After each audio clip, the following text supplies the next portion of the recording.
नमस्कार.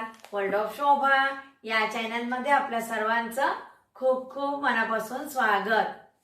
आज world of शोभा चॅनलवर मी कोणती रेसिपी अपलोड करते पहा. थंडगार पकोडे. रेसिपी पाहायची असेल तर YouTube वर जाऊन वर्ल्ड ऑफ शोभा सर्च करा. आज रेसिपी थंडगार पकोडे. मी 1 कप बेसन चाळून घेतले. आता पकोडे तर आपण गरमागरम खातो, पण मी तर आज वेगळ्या पद्धतीचे पकोडे बनवते.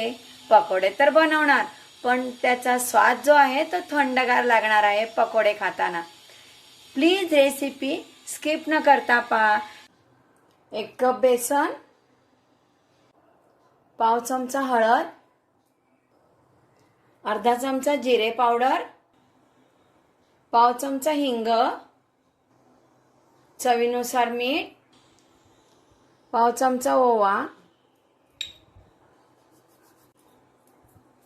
मिक्स करते.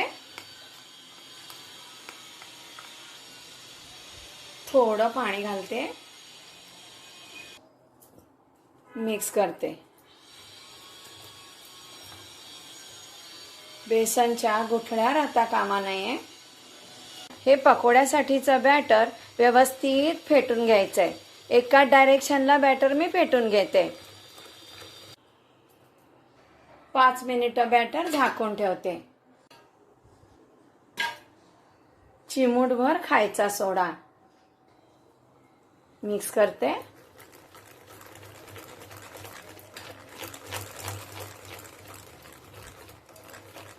पकोड्यासाठी बॅटर तयार. हे पहा, असं हवंय बॅटर. तेल गरम झालंय. पकोडे सोडते.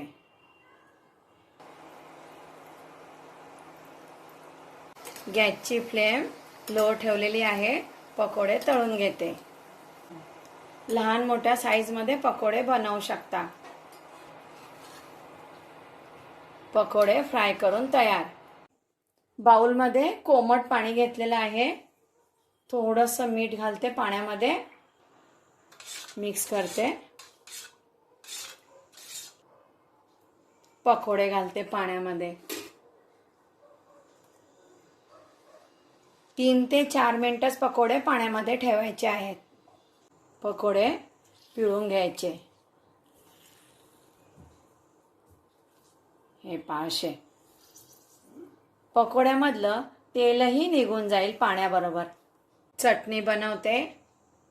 वेगळ्या पद्धतीचे पकोडे बनवते.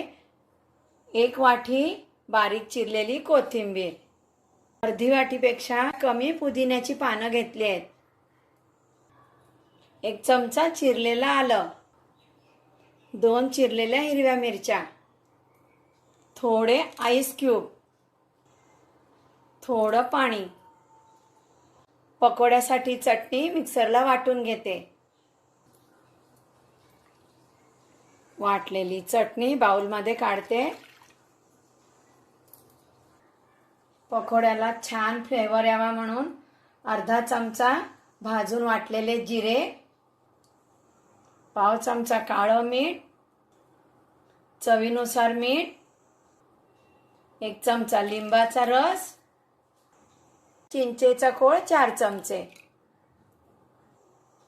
2 चमचे चिरलेला गूळ, आईस क्यूब. मिक्स करते. आंबट, गोड, तिखट अशा चवीचे पकोडे बनवते.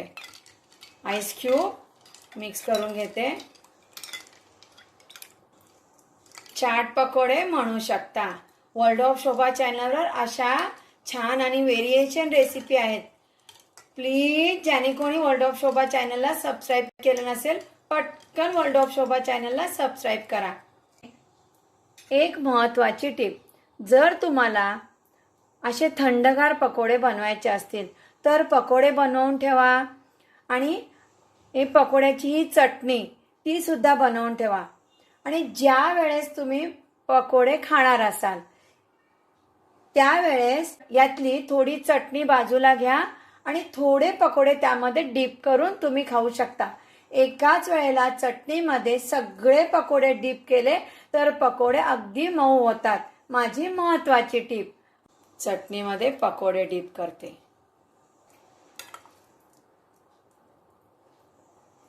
हे पहा, असं म्हणजे पकोड्यांना छान असा चटणीचा एक फ्लेवर येईल.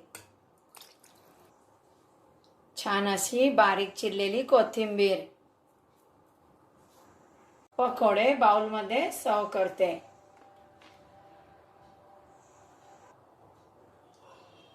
आंबट, गोड, तिखट असे थंडगार पकोडे.